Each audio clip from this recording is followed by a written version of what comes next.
Assalamualaikum warahmatullahi wabarakatuh. Kenalkan nama saya Ibnu Jahlul Maulana dengan NPM 2022 43501114. Saya perwakilan dari kelompok 13. Kali ini saya akan mempresentasikan identifikasi pembelian laptop menggunakan metode forward chain. Nah, di sini ada tim dengan saya sendiri dan Ibnu Jalur Maulana beserta dengan saya Imam Agus Faisal. Ya. Nah, eh, ini adalah apa namanya tuh posternya.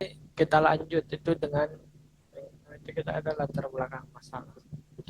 Perkembangan teknologi laptop yang sangat pesat menciptakan ratusan varian spesifikasi di pasar. Konsumen seringkali mengalami choice overload atau kebingungan dalam memilihnya. Karena itu, ketidaktahuan korelasi antara budget dengan kebutuhan teknis, sulitnya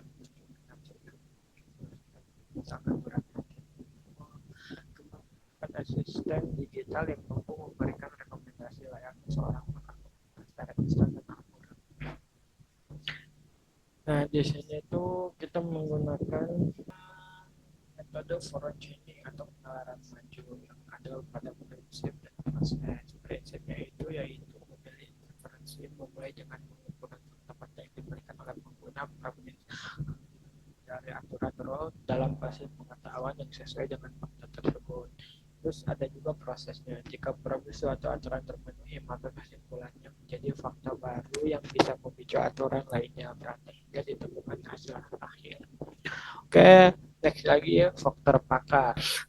Faktor pakar dalam sistem ini direpresentasikan melalui knowledge atau knowledge base. Basis pengetahuan seorang pakar telah menentukan premisnya, konklusinya, terus dan intermediate rule-nya.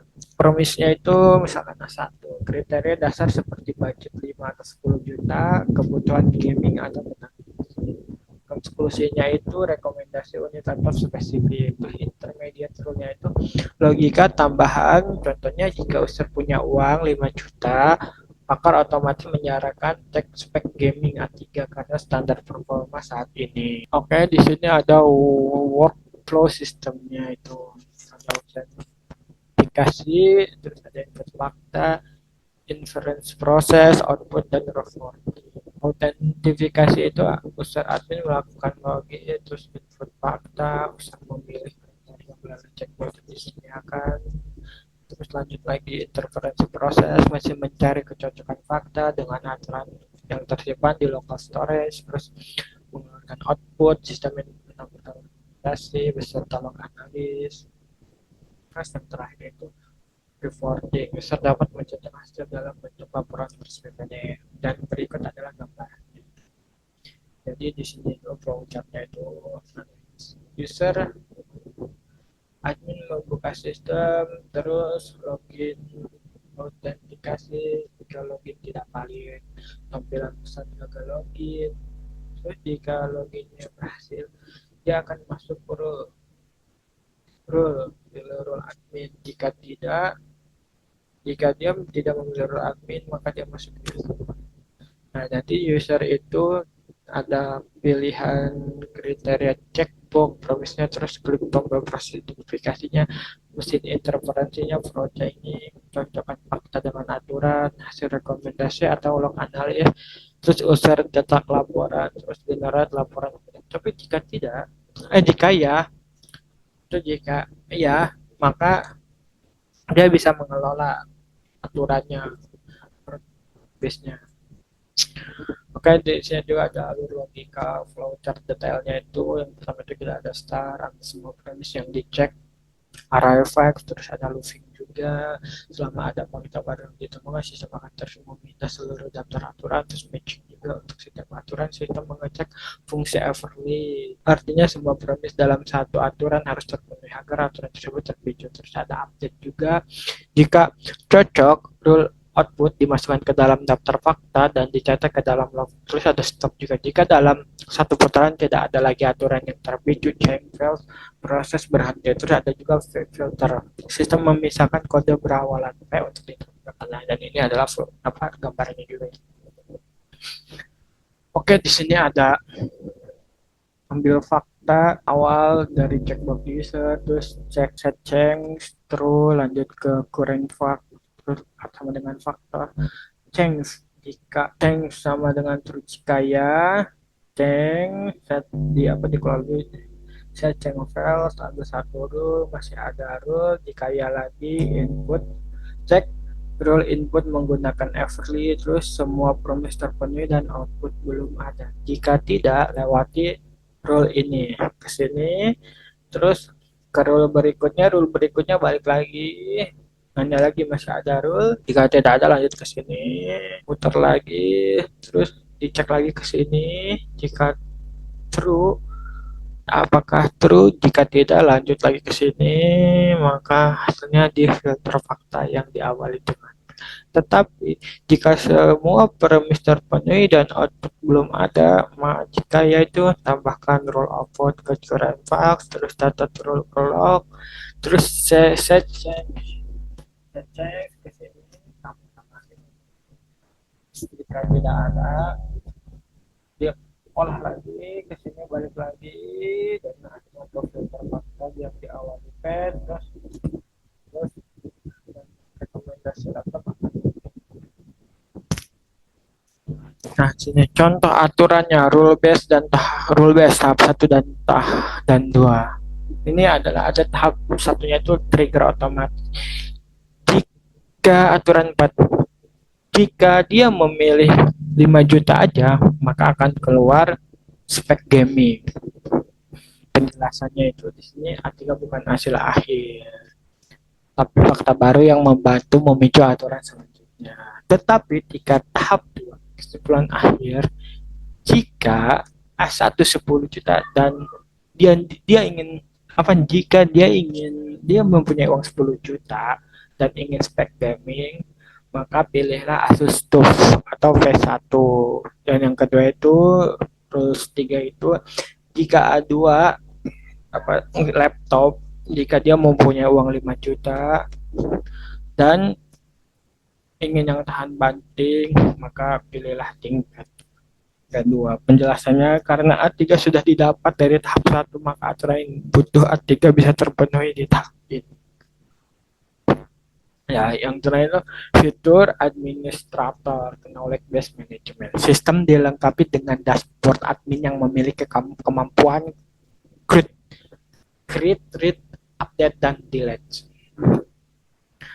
Jadi ada dynamic rules. Admin bisa menambah laptop baru atau mengubah syarat tanpa menyentuh kode program. Data versi tense menggunakan JSON string untuk menyimpan aturan dalam memori proses sehingga data tidak hilang saat halaman direfresh. Terus ada juga edit mode. Admin bisa memperbaiki deskripsi laptop atau mengubah kombinasi premis yang dibutuhkan.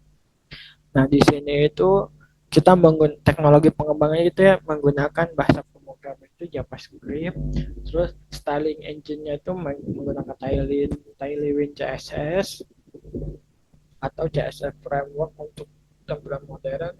Terus storage-nya kita menggunakan browser local storage, ganti database untuk yang skala kecil. Terus printingnya kita menggunakan media query CSS untuk menghasilkan laporan yang bersih dari elemen native navigasi. Oke, terima kasih. Oke, di sini saya akan melanjutkan demonstrasinya aplikasinya ya kita udah masuk. Ya, oke, di sini saya akan mendemonstrasikan aplikasinya ya. Nah, di sini saya ada masuk masuk. Nah, tapi kalau kalian belum punya akunnya, kita akan daftar dulu ya. Misalkan Mimin santai. Passwordnya 123 daftar. Oke, pendaftaran sudah berhasil ya. Nah, berarti silakan login. Oke, kita refresh dulu. Oke, nah kita tulis langsung Mimin Santai. Passwordnya kita tulis 123 langsung kita masuk aja. Nah, oke, ini tampilan awalnya. Kita di sini ada usernya Mimin Santai, terus ada logoutnya juga, ada nama aplikasinya laptop laptop expert system. Terus di sini kita ada user area dan admin areanya. Oke. Kita di sini akan menguji coba kita contohkan memiliki uang 10 juta dengan laptop spek gaming. Maka akan keluar nih, dia akan Asus Tab Gaming. Oke. Ini kita bisa langsung cetak juga, bisa cetak laporannya, berarti ini bisa cetak, bisa download. Ada waktunya ini. Terus kita juga bisa memilih uh, uang 5 juta, ingin fitur tahan banting, maka kita akan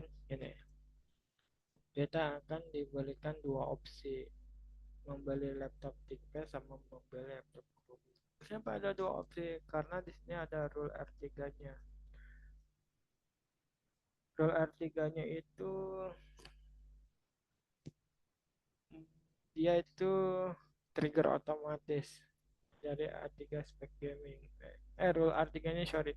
Rule R3-nya itu membeli laptop ThinkPad karena berdasarkan ada A4 dan A3.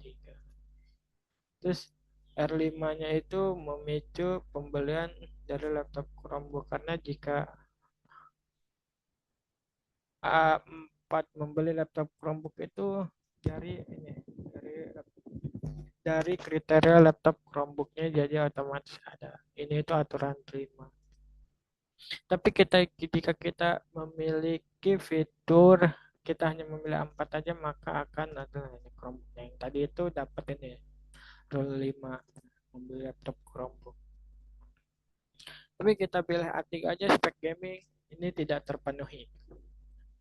Tapi kita bisa membuat aturan ini bisa terpenuhi ini caranya kita pergi ke admin area, kita bikin aturannya R6 R6. Ini aturan R6 kita permisnya